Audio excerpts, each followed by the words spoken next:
Bonjour, bonsoir à tous et bienvenue dans cette nouvelle vidéo. Dans une vidéo précédente, Sarah et moi-même avons partagé notre expérience en université partenaire aux USA, en Suède et en Angleterre. Mais aujourd'hui, je vais vous raconter mon expérience en stage de fin d'études à l'étranger. Donc restez avec moi.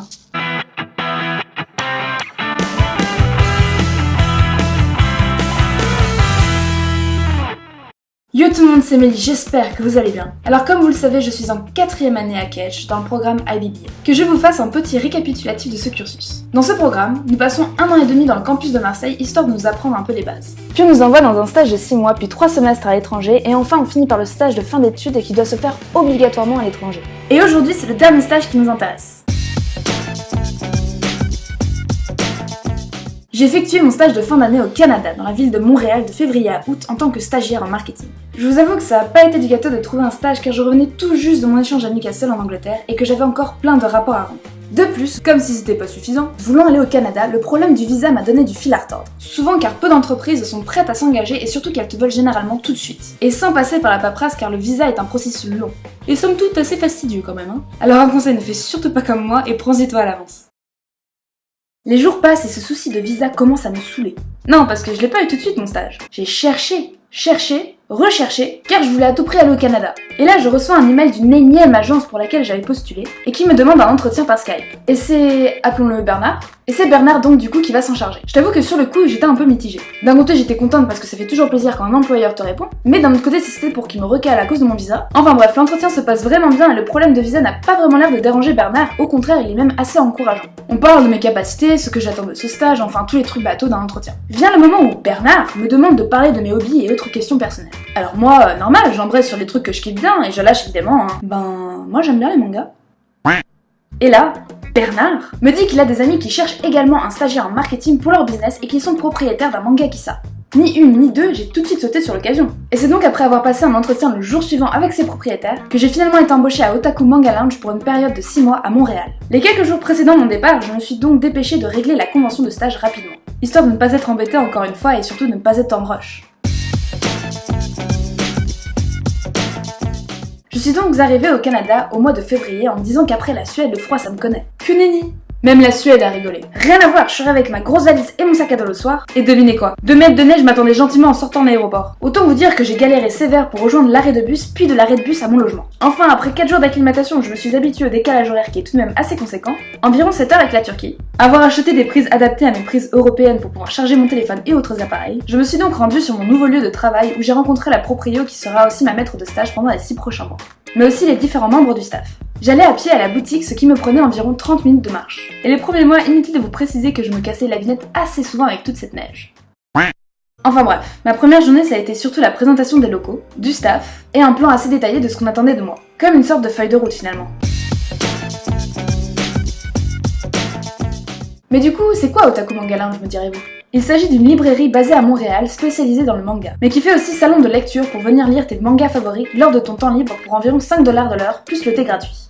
Ou encore comme dans un café normal, avec des spécialités japonaises. Comme par exemple des onigiri, des ramen, des bubble tea et j'en passe. Mais il y a aussi plein de goodies comme des porte-clés, des peluches, des sacs, des casquettes, des posters et j'en passe. Et c'est pas fini.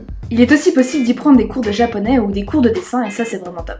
Généralement je travaille de 11h à 18h du lundi au vendredi. De manière générale c'était vraiment cool. Par contre, du coup, pas le temps de niaiser. T'as vraiment peu de temps pour faire une journée lambda. Donc généralement, tu dois vraiment être organisé de ouf, pour faire ton travail vite fait et bien fait. Bon, bien sûr, il m'arrivait régulièrement de faire de plus grosses journées tout de même, notamment avec la venue d'événements auxquels la boutique participait. Comme par exemple le FBDM, Festival de la BD à Montréal, où j'étais par exemple chargée de la communication, le Comic Con, et surtout l'Otakuton. En tout cas, ces événements demandaient une préparation monstre. Par exemple, quelques jours avant ou même la veille de l'événement, on passait des heures à classer les mangas par ordre alphabétique, par genre ou encore par langue. En français et en anglais. Puis on rangeait tout dans les cartons en marquant dessus ce qui s'y trouve. Et le lendemain, il fallait descendre tous les cartons dans le véhicule pour les emmener sur place. Et petite précision, certes pas piquée des hannetons, la boutique se situait au premier étage, sans ascenseur donc, et nous devions porter les cartons nous-mêmes. Si t'as déjà aidé tes parents ou un de tes amis à déménager un jour, t'as bien dû avoir un des cartons qui était rempli de bouquins. Et si tu te souviens de cette sensation, tu auras une petite idée de ce que nous devions porter. Moi je te le dis, à force de monter et descendre cet étage avec des cartons remplis de mangas, laisse-moi te dire que mes bibis et mes cuisses s'en souviennent. Enfin, bref, trêve de mondanité.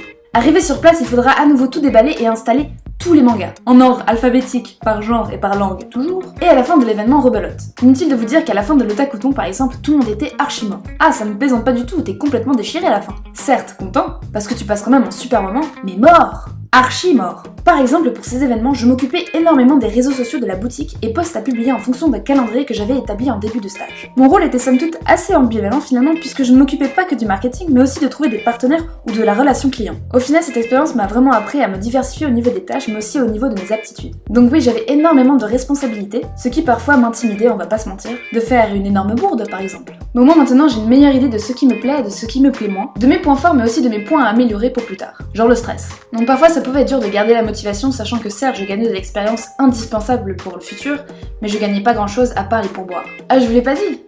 Mon stage n'était pas rémunéré, ou tout du moins pas monétairement. Par contre, j'avais le droit de taper dans la nourriture japonaise. Donc ouais, j'étais payée en bouffe. Donc riz au soja le midi quasiment tous les jours, un ramen par-ci, un bubble tea par-là, ça faisait toujours plaisir. Bon après c'est sûr qu'on a vu meilleur comme alimentation, hein, mais ça passait bien.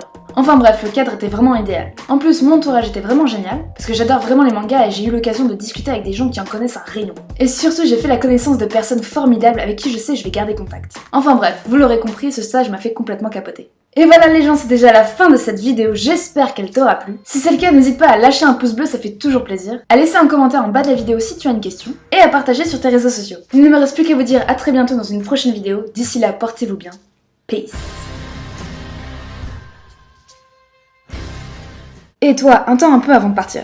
Je t'ai concocté un petit aperçu de l'Otakuton, auquel j'ai participé lors de mon stage. J'espère que ça va te plaire, et que tu vas capoter. Et maintenant, allez, bisous.